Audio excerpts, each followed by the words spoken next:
ते टाकलं होतं ना मसालाच येते तोंडात नाही.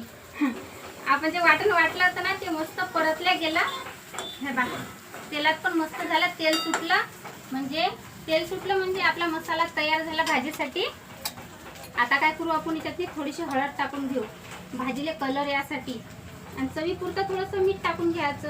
आणि जो तुमच्या घरी तुम्ही मसाला वापरता ना तो मसाला टाकून घ्यायचा आणि एक वेळ परतून घ्यायचा मस्त. तुमच्या आमच्या घरी सांगू नको. हा मीठ मस्त मिक्स झालं. आता टाकतो मी याच्यात मस्त मिरची पावडर, चवीपुरतं मस्त मिरची पावडर टाकलं आणि परतून घेतलं एक वेळ. आणि आपल्याला काय करायचं आहे, जे आपण हे वाटलं होतं ना वाटण वाटलं होतं ना त्याचं पाणी टाकून देतो. आता एक वेळ फिरून घेऊ. फिरवल्याच्या नंतर याच्यावर आता झाकून ठेवतो. म्हणजे मग काय होते मस्त तर्री येते. मग भाजीला झाकून ठेवलं की मसाला पण मस्त परतल्या जाते आणि शिजते पण मस्त. आता ठेवतो झाकण.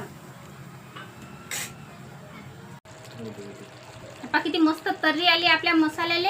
आपल्याला करायचे आहेत मस्त हे नदीतल्या गावरान मासे आहे त्याची भाजी करायची आहे. झाकण घेतो मी काढून. किती मस्त तर्री आली आपल्या भाजीले, एकच नंबर आली. आता याच्यात मी घेतो पाणी टाकून घ्यायचं आणि जेवढं पाणी पाहिजे तेवढं पाणी टाकल्यानंतर याला खूप येऊ द्यायची. हे पहा मस्त उकडी आली आपल्या भाजीले. मासे टाकून घ्यायची आहे. नाही तर मग काय होते जागा नाही सापडत आणि घाटा होते ना मग म्हणून एक एकच टाका लागते. आणि एक वेळ फिरून द्यायचा आहे, जास्त वेळ नाही फिरवायचा. म्हणून जास्त फिरवा नाही लागत, फक्त खालची वरची खाली करायला लागते.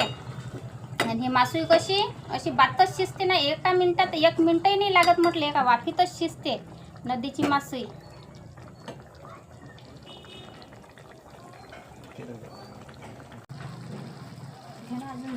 तर चला मस्त तर्री पण आली भाजीले आणि मस्त एका वाफीतच शिजली पण आपली मासोळी. आता ठेवतो झाकण, गॅस करतो बंद. आता करतो मस्त जेवण. या मग जेवण करायसाठी मस्त गावरान मासे आहे नदीची.